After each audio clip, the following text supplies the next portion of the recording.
in, Eat to Perform. Today, I'm going to dig in, and the idea here is to give you all the five-step framework I use and teach clients to really transform their body, their health, their fitness in literally 120 days. All right, so here's what we're covering in the next 60 minutes. Number one is the five-step nutrition framework. It might be a good idea for you to pull out a pen and paper, take notes. So you've got something to take away with. It's simple, it's sustainable, it's built for busy high performers, parents, especially. Number two is I'm giving you the formula to use today and show you how I've implemented it with clients. Let me admit all these people. Everyone on this call is going to leave with simplicity, clarity, and something you can actually do and implement. And lastly, I've saved something for the very end and something that likely will help you change and see what's possible in the next 30 days. Okay, so a little bit about me. If you don't know me by now, if you haven't been following me on social media, bear with me. I started in business. I was at Western here in London, Ontario, did business out of school, right into the finance world. I thought that's where I saw myself. I was in a suit on Bay Street for those who are from Toronto, and realized that's not exactly where I wanted to be and kind of show up in the world. Fast forward 2013, I was in a ski accident, traumatic brain injury that really kind of reset my perspective. And my mom, who's on the call today, actually asked me, why do you think this happened?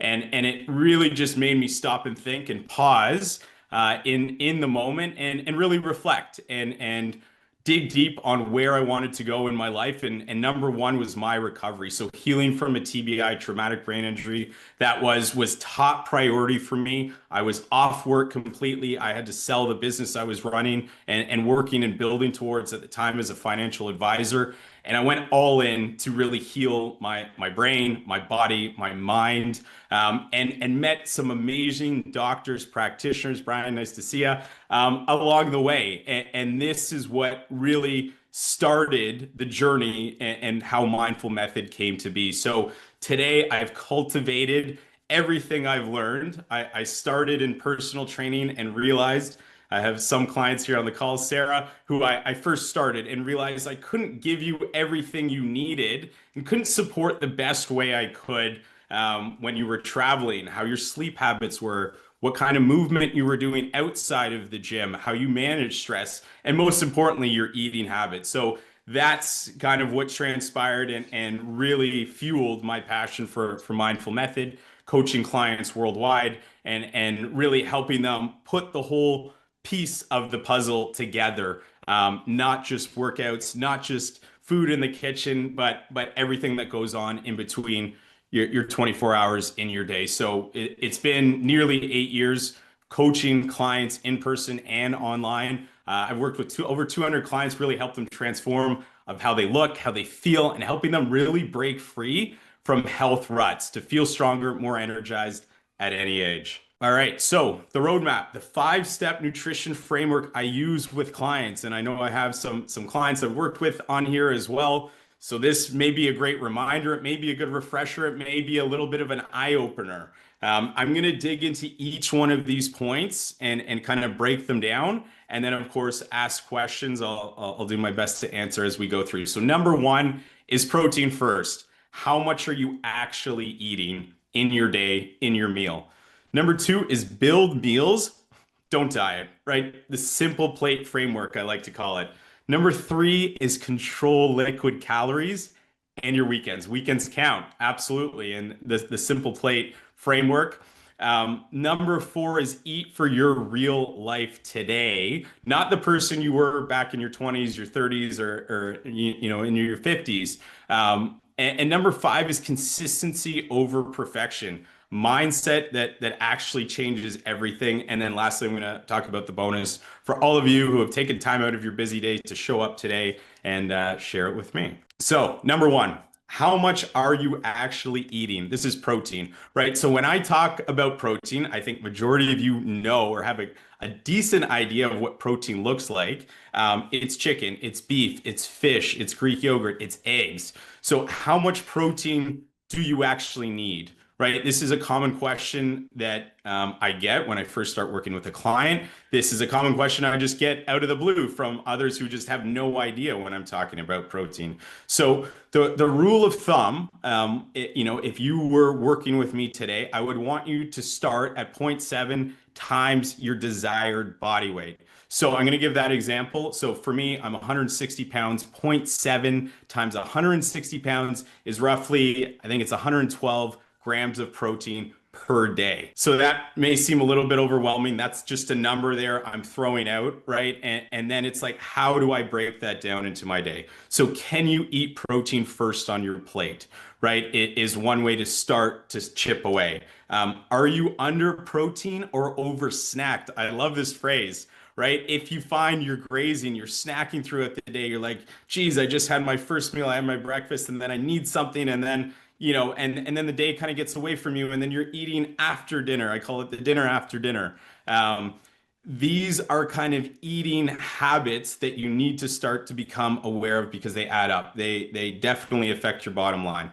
So why protein, right? What's the craze around protein? It's all splattered over the fitness industry. It's all over maybe social media. You're noticing, Costco, the next crazy protein, high protein snack, right? So it helps sustain your energy. It helps muscle and recovery. It manages your hunger. So it's the most satiating of the macronutrients, and it supports fat loss. So rule of thumb, I like to start with 20 to 30 grams. I got 30 to 50 here. It really depends on your size, your specific goals, and what you're working towards. But if you can start with minimum, I would say 20 grams, so roughly your fist size of protein on your plate, you're going to be in a good starting place to really set yourself up for success. So some protein first examples here, right? So you're like, Mike, what can I actually eat, right? What's simple, what's easy, can I take on the go? I get these questions all the time, right? So Greek yogurt and berries is a staple I will eat almost any time of day. It doesn't have to be for breakfast. It doesn't have to be a snack in the middle of the day. It's a great I'll share this with clients. It's great after dinner. If you're needing something, you need that sweet fix after dinner, right? Greek yogurt, berries, it's a no-brainer. Great way to get an extra little hit of protein. Eggs, turkey bacon, chicken, tuna, sardine bowls sardines not for everyone, canned fish, but very easy in the moment, in a pinch, and also cost effective too. And then I've got protein shakes at the bottom. I'm not going to be heavy on protein shakes. These are a supplement. These are not a meal replacement. So if you have, let's say, a high protein target for yourself, you're maybe over 200 pounds, you need to really consider how much you're eating. That might be hard for you if you're slammed back to back on meetings or you're driving nonstop. So a protein shake is a great way. I know I've got my massage therapist Omar on the call today. If he's in back-to-back massage treatments, he may not be able to sneak in a meal in between treatments. He likely could get a protein shake in between. Omar, I didn't mean to call you out there, but that's an example. So how many of you, and maybe just give me a thumbs up or share in the chat, how many of you skip protein at breakfast or skip it altogether, if you're even aware? Brian, nice. Okay. I'm going to continue. I can only see a few of you on camera here. I'm going to continue. And before I continue, are there any questions there that have come up that stand out? If not, I will continue. So I've got, Brian. Yeah, go ahead. You need to unmute there, Brian. So, sorry, very quickly with that question, if I'm getting enough protein during the day, aside from breakfast, lunch, dinner, otherwise, that question about breakfast skipping protein. So if I'm just having coffee or coffee and a banana, is that an issue? It's not that it's an issue. So your first meal of the day is a carbohydrate, right? It's not that it's a bad thing, but could we pair that with maybe some Greek yogurt, for example? So fruit with yogurt is a great way to get your protein in. I have some clients that will put literally protein in their coffee. There's protein coffee, right? That you've probably seen at Costco now. So does that answer your question? Because your first meal or snack is a banana, which is a carbohydrate. which is Yeah, not always, but sometimes I'll just have coffee and I'll wait okay. for lunch. Okay. Okay, so I'm just asking, like, I Yeah. kind of, right. But to your Yeah, point, even a piece of toast is a carb, right? exactly. Exactly. Right. So I guess my question is more about skipping everything, just coffee until lunch. Is that an Okay. issue? If it was just coffee or whatever. Good question. Yeah, so really good question. And I don't want to get too in the weeds here and again want to be respectful of everyone's time. But so coffee it's a stimulant, right? It's not food, right? At all. So it's caffeine. It's if you're fasting, fine. It's great. But your first meal, whether you call it breakfast or lunch, the idea here is to consider, are you having any protein on your plate, right? It is kind of as simple as I can make that for you. So does that help you? Okay. Does that Yeah, thank you. great, awesome. I'm gonna share this client here. So this is a client I've been working with for a little while now. We started back in December. He was over 200 pounds. I'm calling him Joe just to kind of keep his name anonymous. And here's what happened. He was under eating protein. He was over snacking. He was a grazer. He drives a lot for his role as a business owner. He's in construction, and wasn't really understanding what he was eating in his day. He was, a lot of fresh fruit, right? Like Brian, you mentioned, he's eating fresh fruit. He's eating whole foods, but was not aware of how much protein he was actually eating and needed to eat to get to where he wanted to go. So he lost close to 30 pounds in a very, I'd say, short amount of time. This person is also, I'd say, like a former athlete as well. So he needed a little bit of a spark to really fine tune what he was doing, and he literally just took off and he totally excelled. And I'm showing here, so I've got a screenshot of one of his meals. So he was someone who skipped, like Brian had mentioned, he had coffee. He had a couple coffees first thing in the morning, and he wouldn't be eating sometimes till 2, 3 during the day. And then it was fast food on the go because he didn't have any leftovers and wasn't planning. And then his day would get away from him, and then he's cravings into the evening, and then the cycle would repeat. So we started with Joe. We started with 100 grams of protein, right? I've got 170 to 200. That's what we've worked up to. This didn't happen overnight. So if you're hearing on social media, on email newsletters, on the news, wherever, you've got to eat 1 gram per pound of body weight, I would say no. That's a heck of a lot to start with. Start small, right? You're not going 0 to 100. If you don't work out, you're not going to go 5, 6 days a week. You're going to start maybe 1 or 2 days. You're maybe going to start with 15 minutes. So we started small. It started to slowly become easier. Eating his first meal before 12 was a massive accomplishment for someone who was skipping breakfast daily, and someone who's performing at a high level. He's got over 100 employees working for him. And so now he's actually made a hell of a lot of progress by eating more, not strict dieting. And he's still, so he likes to drink. He drinks once in a while. He wasn't a big drinker prior to us working together. But again, we fine-tuned his habits, his eating habits, and made it enjoyable for him to actually do and execute on. And he's also he's hit it out of the park in terms of his strength. So I know we're talking about food and nutrition today, but combined to get these results, I want to be fully transparent. Strength training is a big part of how he's also been able to build muscle. He's gone from 27% body fat down to sub 20%. So that's a massive body composition change in a relatively short period of time. Any questions there? I'll keep rolling. All right. So number 2. Okay, the step number 2 in the 5-step framework: build meals, don't diet. Right. So there's a new diet coming out every week, whether it's vegan, vegetarian, paleo, carnivore. I get a ton of questions on lately. And so thinking about how you're building your plate, I've got protein first and foremost, right? You're going to hear protein a lot on today's workshop. where's your protein coming from? Do you even have protein on your plate? First and foremost, so your chicken, your beef. I've got some foods here that I really enjoy. My wife and I like to cook.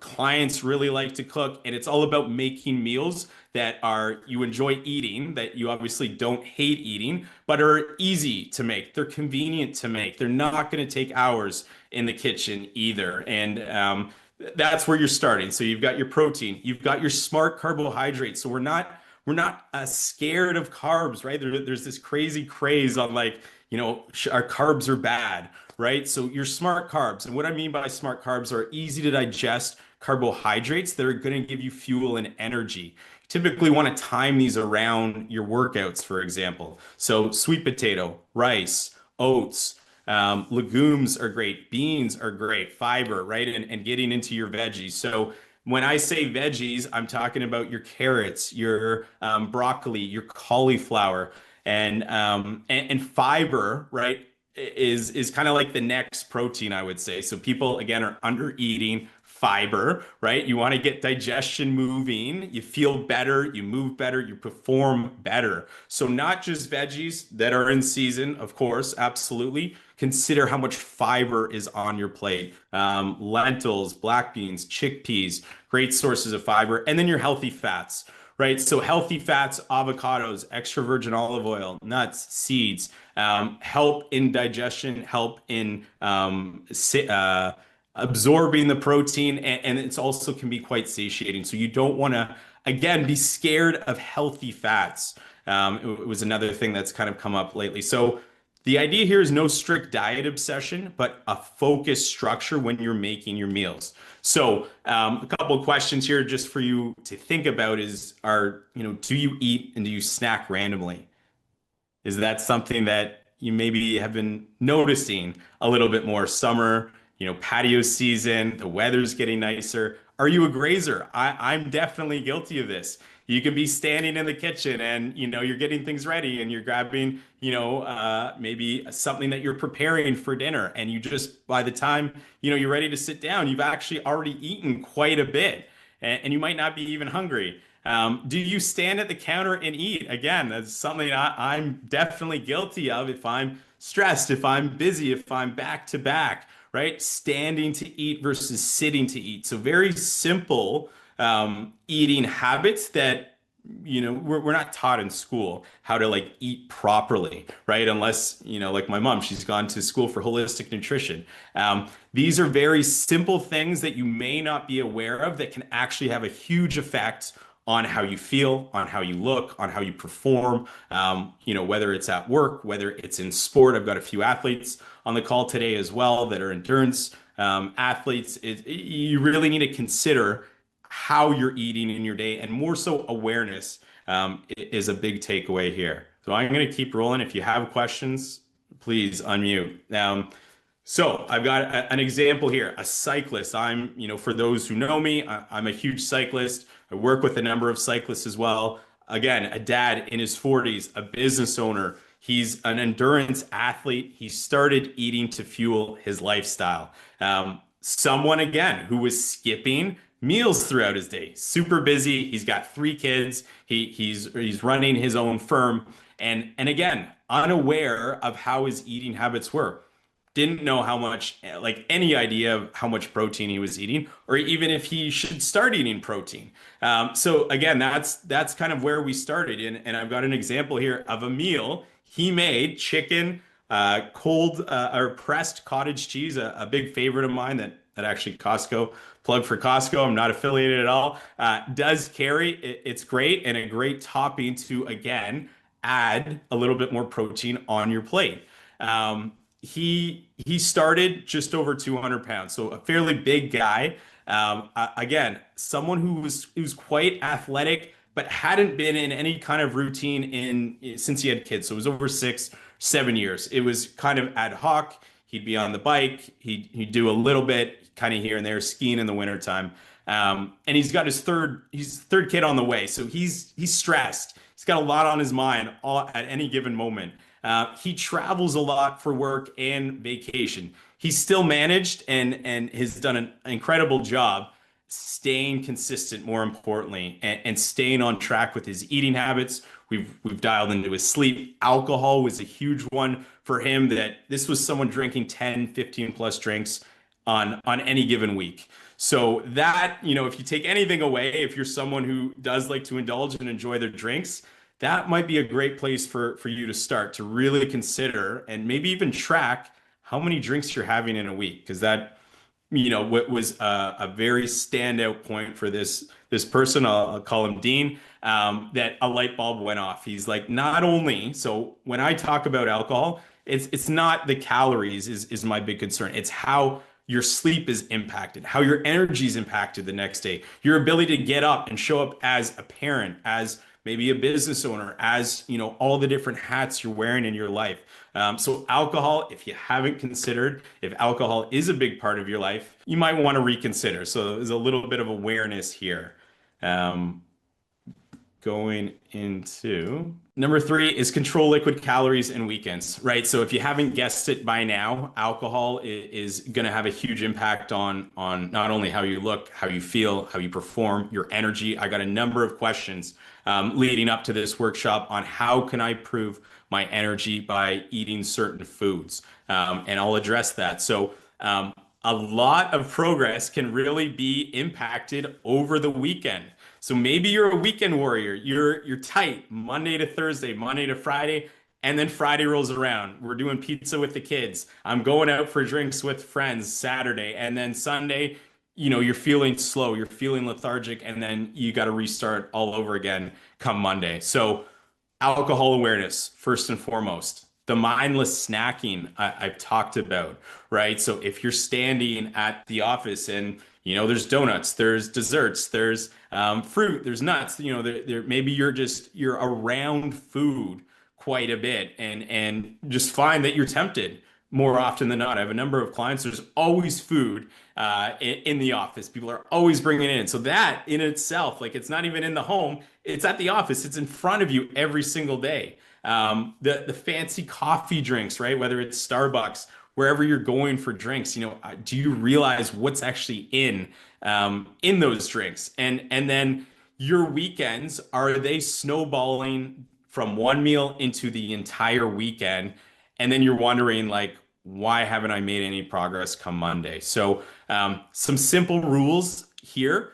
Eat your protein before you're going out for drinks. So if you're someone who's going out for a few drinks a couple nights a week, I like to call it pre-eat. If you're going out for dinner, I also encourage you to pre-eat. Maybe it's, some yogurt, a little bit of protein. Maybe you're having a protein shake before you show up and you're starving and you're just, I'm going to go nuts and I'm going to eat everything on the menu and then call it a day and throw in the towel and I'll start again tomorrow. Hydration. So again, hydration, I've got my Yeti here. It goes with me everywhere. Hydration, super important, especially if you're working towards weight loss, fat loss. I see Roz having a drink as I speak. A good reminder here. Hydration is not just water. So hydration can be with bone broth. It can be herbal tea. It can be electrolytes in your water. So I'm a big fan of Element, BioSteel, but something as simple as salt, lemon, a little pinch of maple syrup here for those endurance athletes on the call is a great way to make natural electrolytes.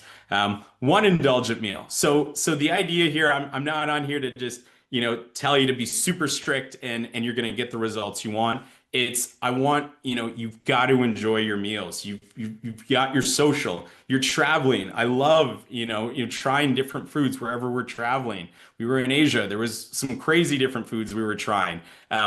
But again, I'm nailing my basics. I'm thinking about it and I'm eating intentionally, and then progress over perfection always. So if you can't make a home cooked meal, what's your next best option here? And that's maybe something for you to think about. If maybe you hate cooking, home cooking. So if you don't want to home cook, you don't want to do the dishes, you don't want to get the groceries, what's the next best option? And this is something I'm going to dig into and then I talk about it and really help my clients because not everyone likes to cook here, right? I'm not going to convince you otherwise. That's, I personally, I enjoy cooking. It's a great way to be off the phone, be off the screen, teach baby Ari how to cook and really kind of get into it. So I've got an example here of Sue, we're calling her, stopped the diet cycle. She was doing HIIT workouts 5, 6 times a week. Someone who's performing at a high level at work. She's running HR at head of a tech firm.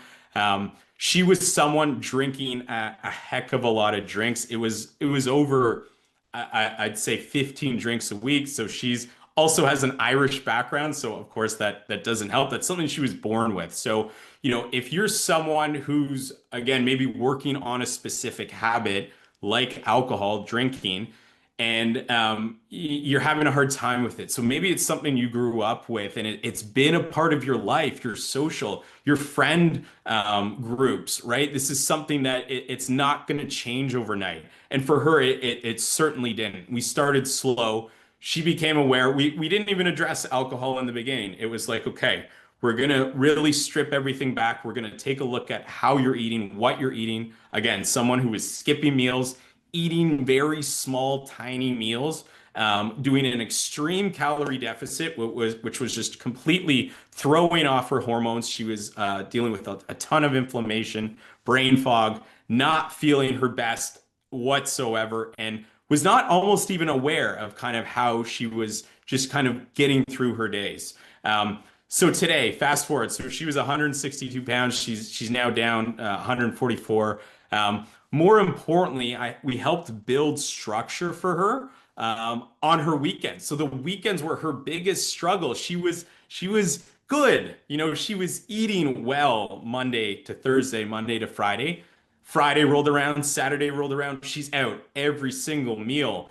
And every meal also included drinks, and that was for social.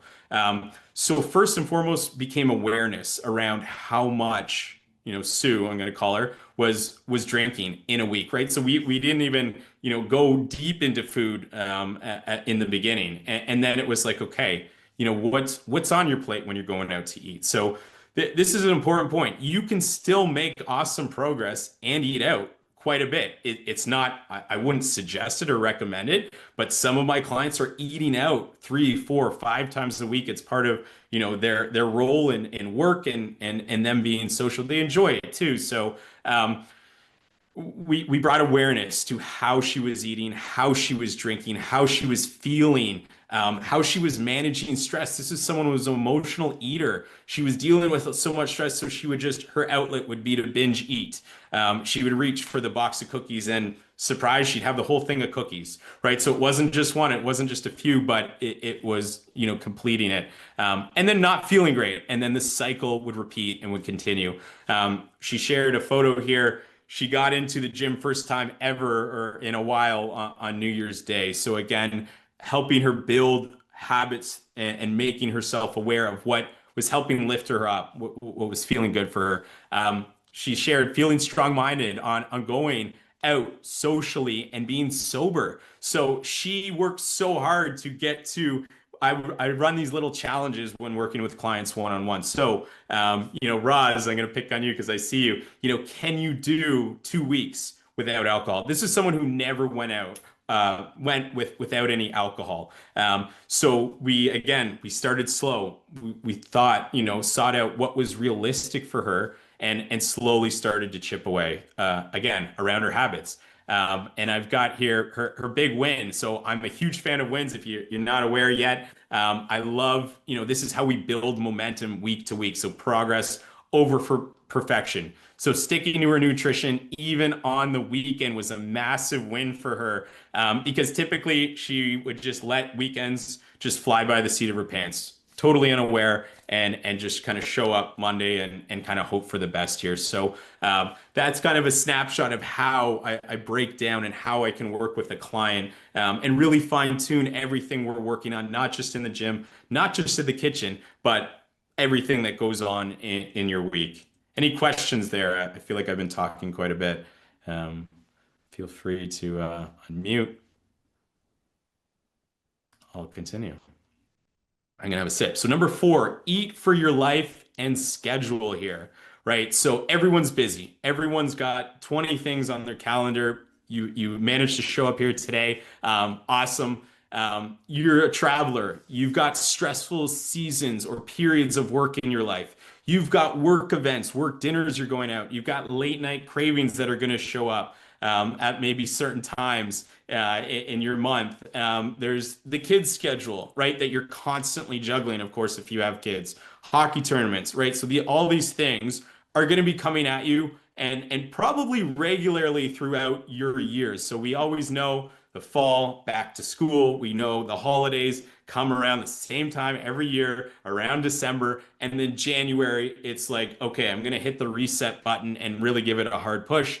Maybe you push hard and then nothing really transpires. So there's certain times of the year that are key in different seasons. And that's how I like to break down the year. So I talk about bare ass minimum. So BAMs, this is something I love to implement with clients kind of when they're going through a difficult part of let's say their week, their month, in their life, right? So bare ass minimums are kind of like your non-negotiable. So you can drink water, you can hone in maybe on your sleep schedule the best you can. Let's say if you're traveling, can you walk, a certain amount every day, right? I love setting step targets with clients.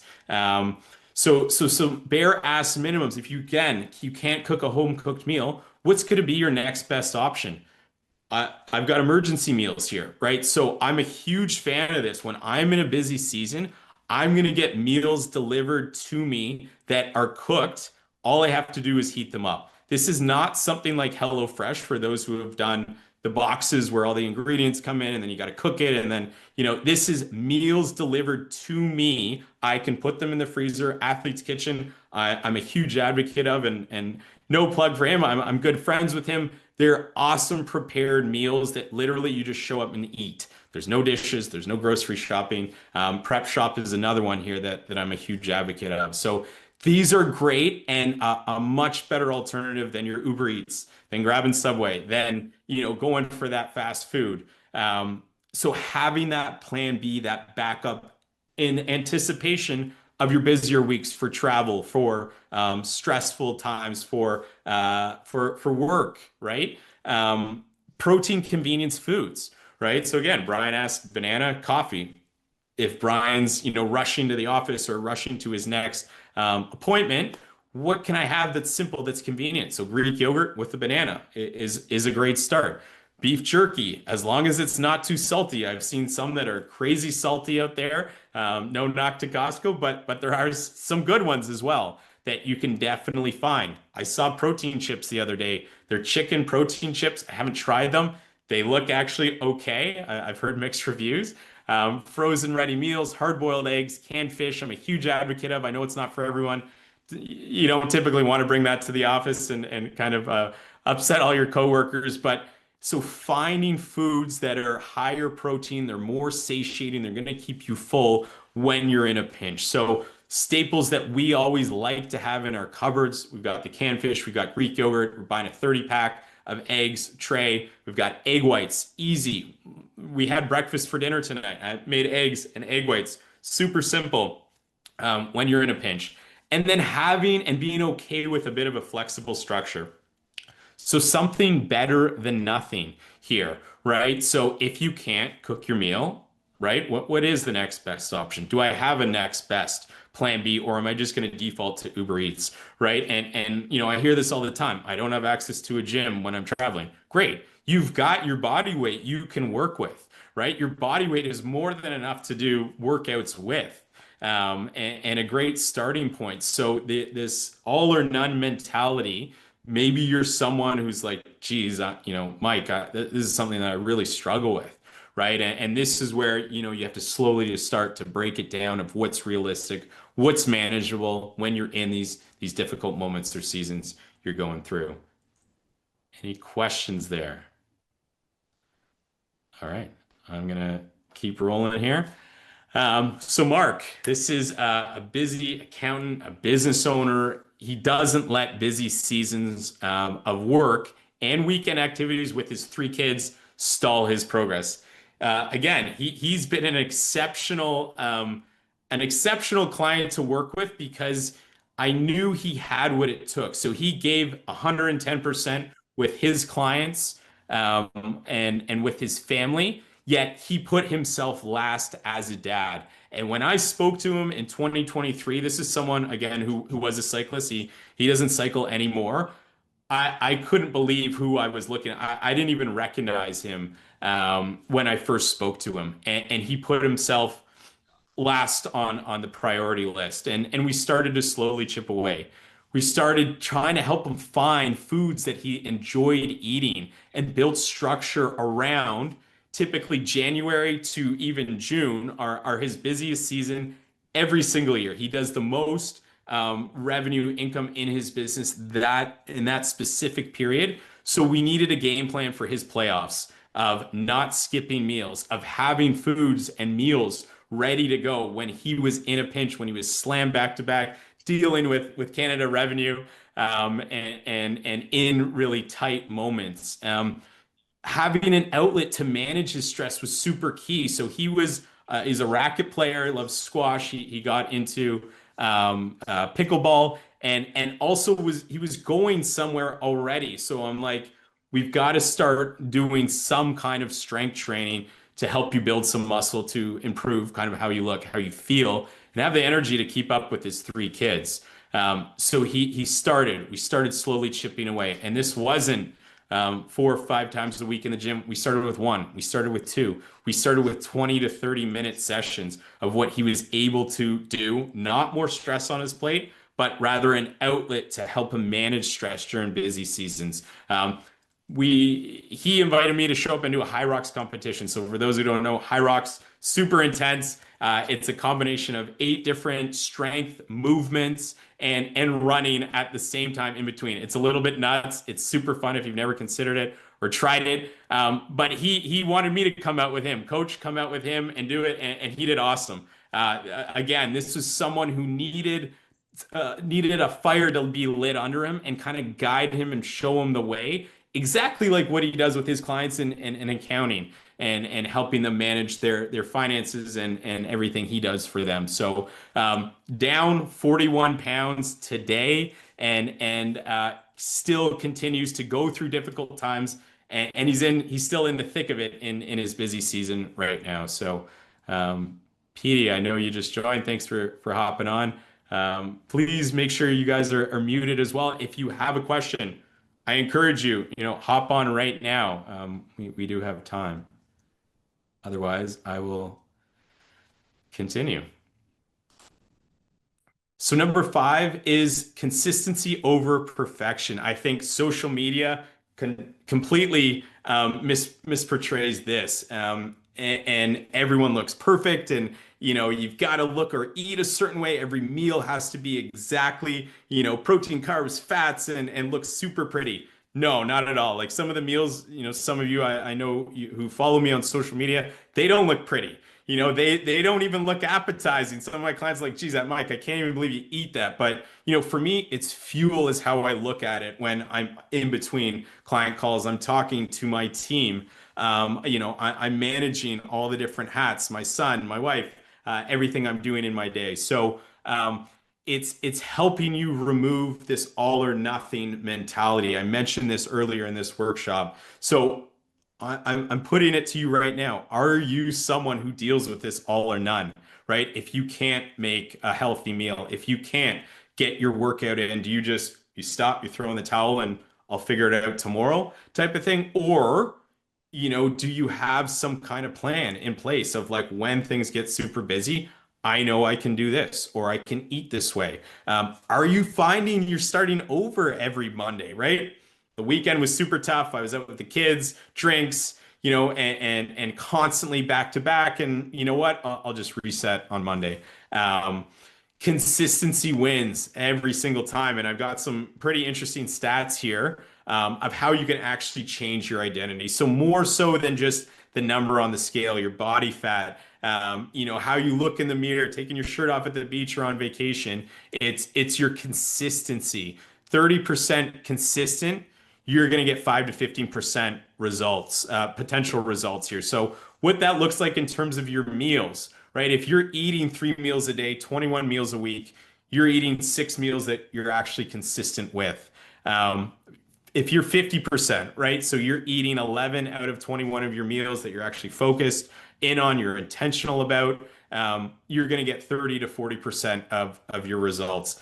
And then if you nail 80%, this is the target, the kind of sweet spot I really work on with clients. You're going to get anywhere from maybe 75 to 90% of your potential results, right? So again, I've got this example here, 3 meals a day, that's 21 meals in a week. You've got room for flexibility around 4 meals that you can, enjoy a little bit more. You can go out, you can eat out. You're not 100% perfect through all those meals. And then if you hit, this kind of maybe magic spot that maybe some people never even get to, 90 to 95, you're going to get 100% long-term transformation. And this is kind of where it really happens, right? So that you're not starting over a year from now. You're in your 60s, your 70s, your 80s, and you can still eat the way you've been eating all along, right? So it's not a diet. It's not something you can do for 6 weeks. This is a lifestyle, an actual change, and a transformation. So I've got an example here. One of my most consistent clients, we'll call him Joe. He's done over 500 workouts. This is a client who I first started with. He was a little bit down. Again, a high performer at the top of his firm. Again, someone who works in tech. I've got some of his results here. He was overweight, but still quite active. He was someone who was playing a lot of sports. He did workouts kind of here and there. He was a runner. He was running quite a bit. And so he had a bit of like the skinny fat kind of look. So he had a bit of a belly that he didn't love. And he was a little bit frustrated. Had 2 kids at the time, recently his wife had the third, and traveling a heck of a lot. So he was close to 30% body fat. So very, very kind of top heavy, I would say. And again, energy was off, brain fog was off, performance was not the best whatsoever. And he just felt like something was missing. There was no clarity around how much he was drinking a week. So alcohol was definitely high, a priority on his list. So again, we brought awareness to how consistent could he be with his meals? How consistent could he be with his workouts? And as much and as deep as going into his sleep time, his wake up time, his ideal time to be in for his workouts in the gym, which he absolutely loves. And the busier he gets, he's like, the more capacity I have because I've built this routine that's rock solid no matter where he is in the world, how many kids he's got. He just moved, he's building his own home gym. He's built a system that works for him, more importantly, and all these different hats he's wearing. It's not being restrictive. He still does drink on occasion. This is not someone who will ever give up alcohol at all. And someone who's realized the importance of making his health a top priority, especially as a busy dad and a leader at his firm.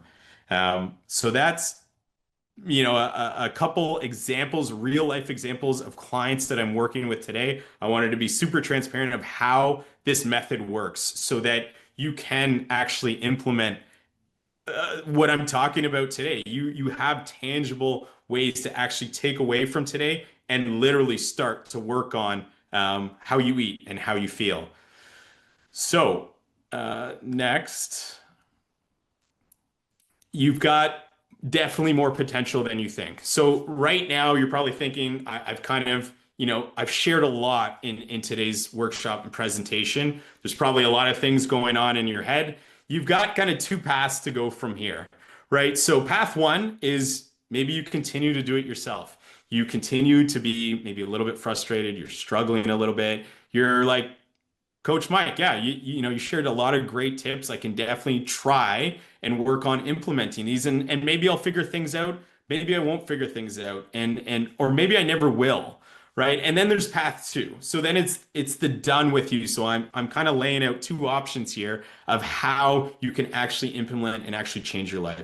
So you have an option. I'm making this aware to you. You have an option to work with me and my team, right? We implement together. Most importantly, you get accountability in your corner, right? So someone who's there, who's showing up, who's checking in, Roz, Dan, Roman, Natalie, right? What's going on in your week? What race are you gearing up for? What work event? What are you dealing with your kids, right?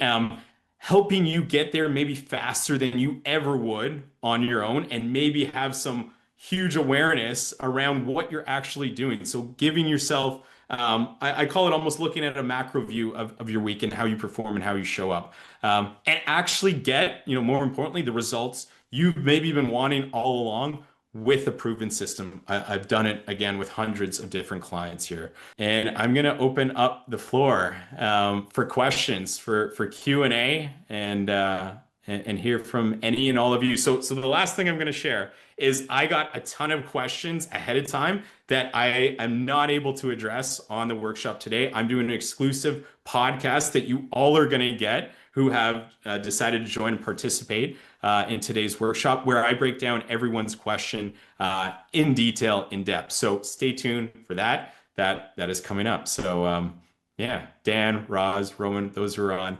video. Anyone else? Omar.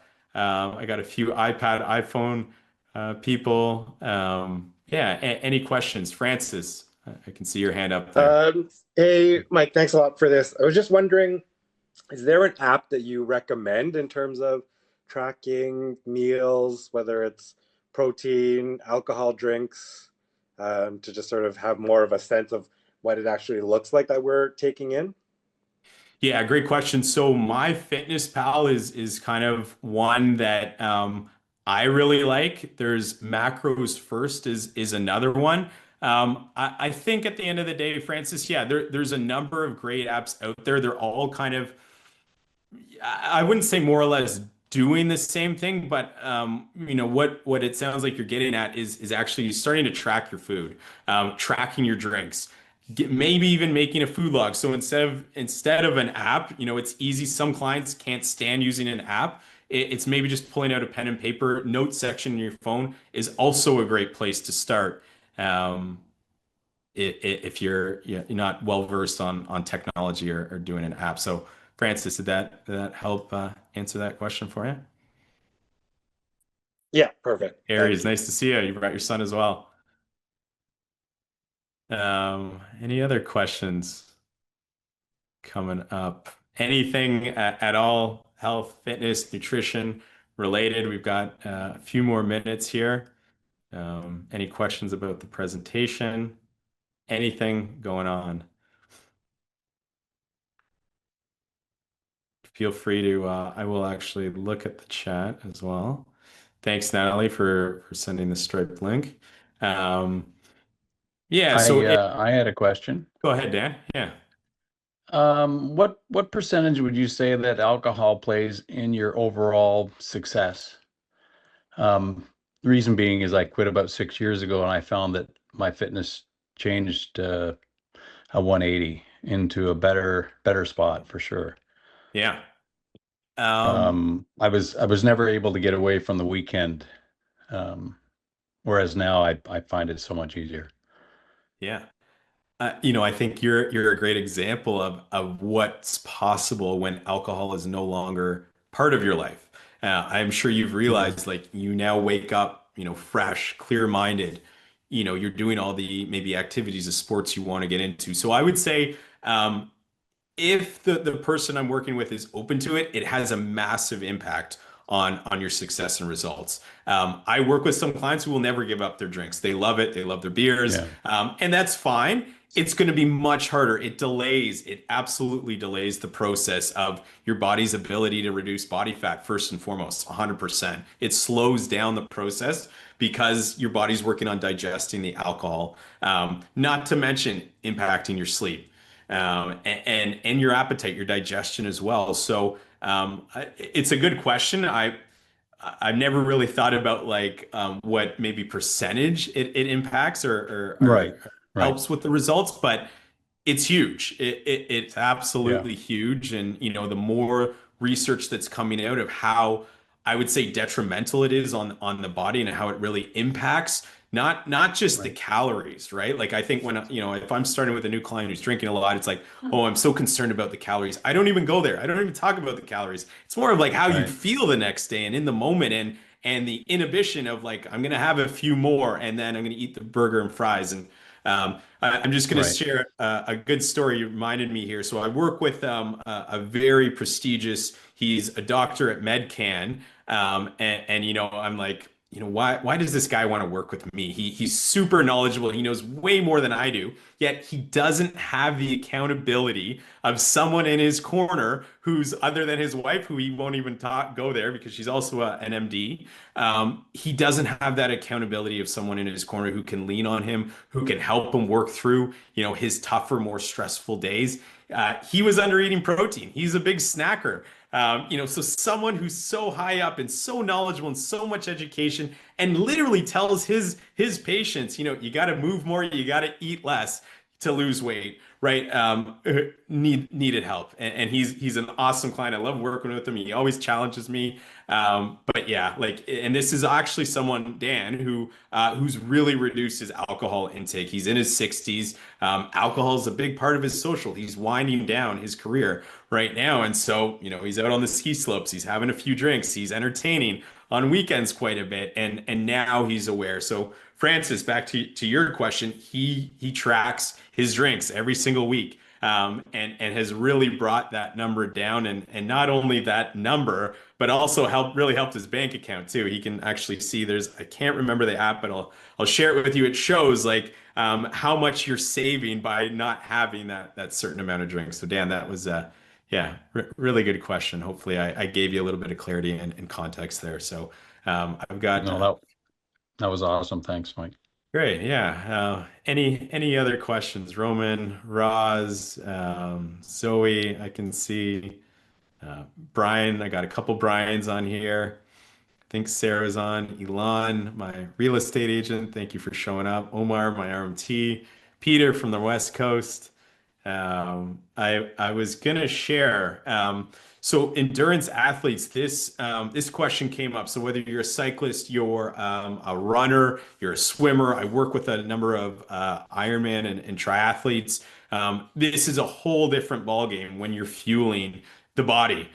You're likely a huge output, and maybe you're struggling with your body composition. This is something where you really need to fine tune how you're eating pre and post and during the activity you're doing. So I can go really in depth in here, and that this is maybe a conversation, a topic for another day. But again, the fundamentals I spoke about today, the 5-step framework, can absolutely apply to those endurance athletes. I've got one client right now. He's gearing up for his triathlon, and then he's got a half Ironman that he's doing. And this person cannot eat enough. He's training 9 hours a week on top of being a dad, on top of working full time.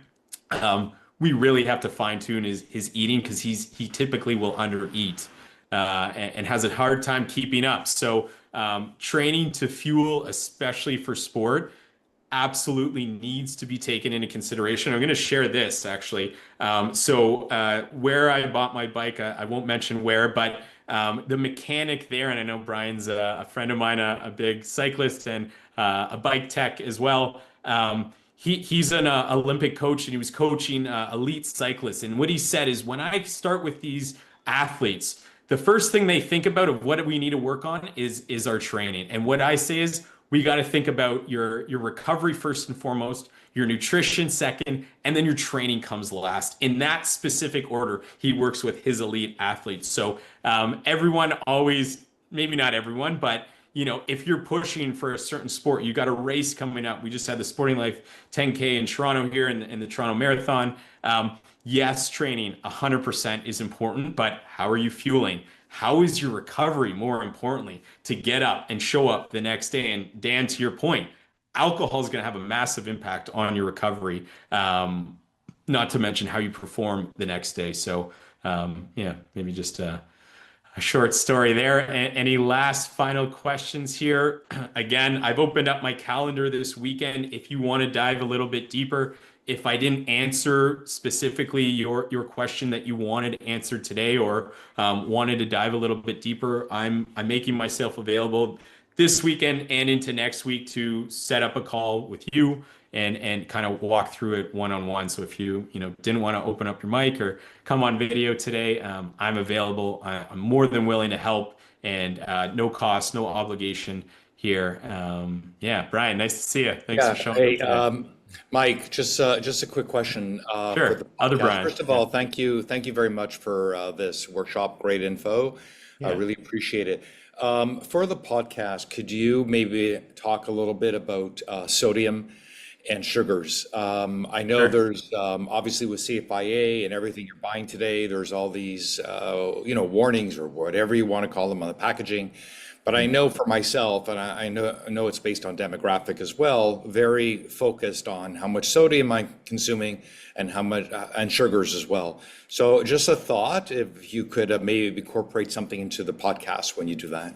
Absolutely, Brian. Yeah. And is there, with sodium, with sugar, I know I'm going to bring you up. I know you asked around ice cream, right? You also asked around alcohol of like what's the ideal number.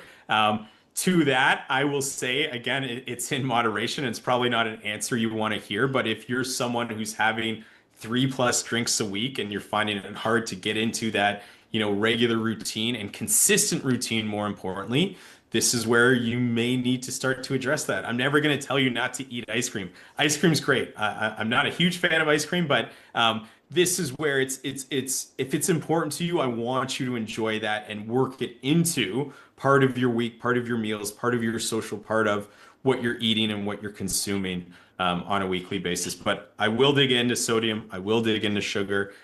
Sugar, as we all know, can be super addicting. You can go down a rabbit hole. You can be constantly dealing and managing cravings.